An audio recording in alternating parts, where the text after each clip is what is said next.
J'aimais ta parole, Seigneur. Elle est la vérité sur mon sentier. Pareil, je vais me laisser guider et faire ta volonté sans murmurer, en espérant dans ta bonté.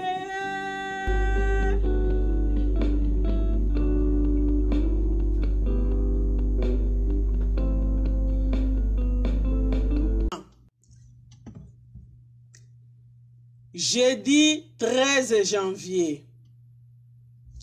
Ton habitation est au milieu de la tromperie. À cause de la tromperie, ils refusent de me connaître, dit l'Éternel. Jérémie 9, verset 6. Avaient-ils honte parce qu'ils avaient commis l'abomination? Ils n'ont pas eu même aucune honte.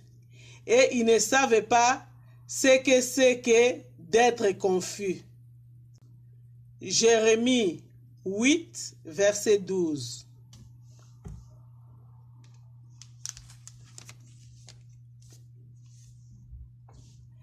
Pénible aveu.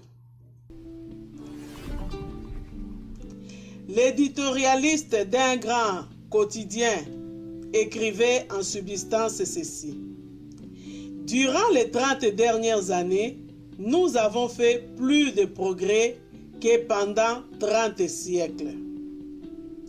La vie semblait devenir facile, aisée, confortable. Nous sommes comme des convives qui se sont assis autour d'une table bien garnie. Mais voilà, nous nous apercevons maintenant que le gâteau est amer et les vins sont empoisonnés. Et ce qui est plus grave encore, nous avons fait de nos enfants des révoltés.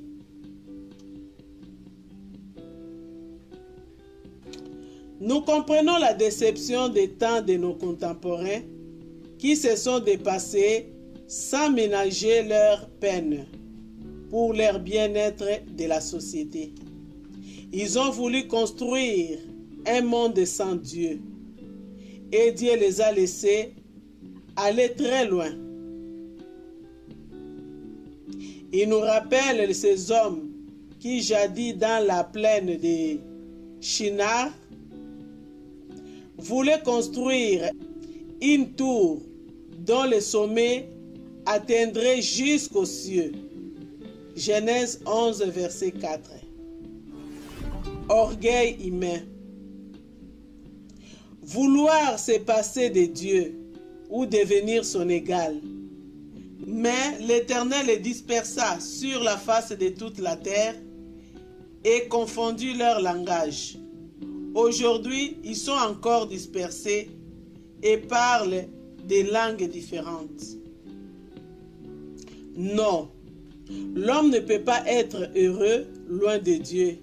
Il ne l'a jamais été et ne le sera jamais. Sa seule ressource, c'est de se tenir à genoux devant Dieu, conscient de son état de péché et d'implorer son pardon. Ce pardon, il le recevra simplement par la foi en l'œuvre accomplie par Jésus.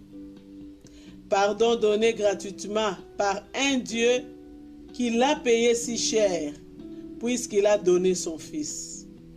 Si cher que celui qui le méprise ne sera plus jamais pardonné.